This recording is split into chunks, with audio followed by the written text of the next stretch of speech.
Okay, we're in Burr Ridge. We're going to do a quick walkthrough of a home where the customer was nice enough to let us in after we were done so that I can show the work that we did to beautify the home. Okay, we're going to start off in the family room connected to the dining room here. These are the first two rooms you see when you walk into the house, so it was important that they had that wow factor. So on this room, we decided to give it separate the room, the walls with a chair rail, and then add the boxes on bottom that give it that old style look. We hope with this high resolution photo here, probably get a better look at what we call sueding. The sueding is taking a base color and going over it with either a lighter or darker version of the color on top. So we can walk through here. You can see, yeah, both rooms are have the boxes and chair rail, and they had a really nice effect because this room gets a lot of light to it. Okay, we move on to the entryway here that had 25-foot ceilings. The customer originally wanted a beige to go in. When we put it on, the walls get so much sunlight that it was washed out. So we upgraded to a color called Cocoa, just a darker version of what she wanted. We move on to the office where the customer picked a rich burgundy, one of the more difficult colors to paint. Even if the walls are primed correctly, it sometimes takes 4 or 5 coats to get it to look very uniformed. That is why it is a difficult color, but it has a great look to it. The customer decided to go ahead and keep the cocoa throughout the main parts of the house, the hallway, the kitchen, and the upstairs.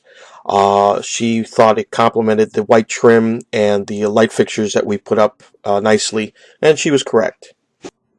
We now move ahead to the living room where we once again added a chair rail, white, to separate the room, but we also did some color blocking in this room.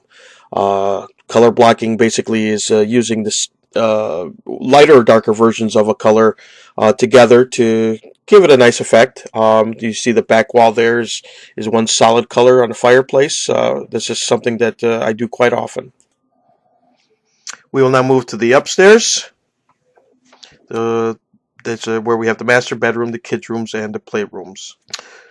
We didn't do anything too extravagant in the playroom here. It's just a nice yellow. The only thing to remember is to use at least a satin, as you will always find fingerprints and crayon marks on the wall, and it helps a lot. Instead of doing touch-ups, you just need to wipe the walls down. I'm going to jump forward here to the little girl's room. She picked the color out herself. It was obviously a pink.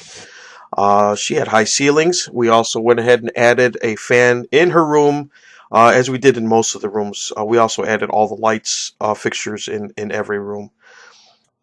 Moving on to the connecting bathroom, we once again did some faux painting. Here we did some sponging with the color that was originally supposed to go into the house, this beige.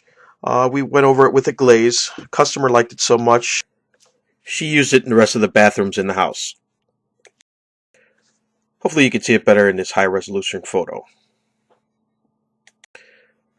We move on to the twin girls' room here, where we once again decided to go with the pink, and also once again decided to employ chair rail and boxes, but a much thicker version to give it a much more dramatic effect.